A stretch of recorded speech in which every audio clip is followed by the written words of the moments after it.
GE. And in between those two roles, I interviewed for a role I did not get at a company. And part of that process was I needed to write a paper about the relationship between circular economy and supply chain. And at the Ah, time, I had not heard of the circular economy. And probably good I didn't get that job because I went on to do other things.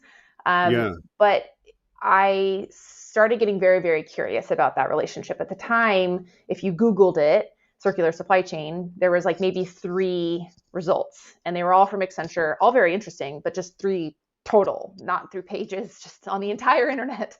Yeah, And which so is crazy because now if you Google it, it's you can't get through all the material.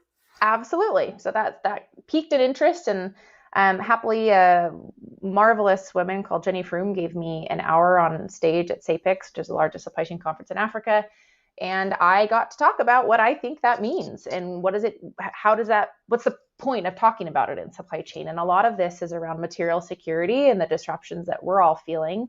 And one of the ways around those disruptions is if we treat our materials differently. And that's really Mm. the crux of the circular economy. So that got me into some of the E pieces, perhaps, on ESG. And then my last role that I was just at, a company called 0100 out of London, which is a community for chief supply chain officers and their direct reports. And in that role, I did a lot of research, kind of like as an analyst, around decarbonization. And in order to do that, need to figure out what does a supply chain actually do that even causes an emission, which, Yeah, if you can exactly.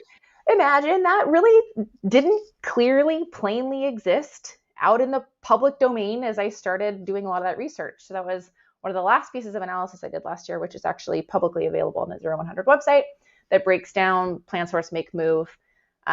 What do we all do that actually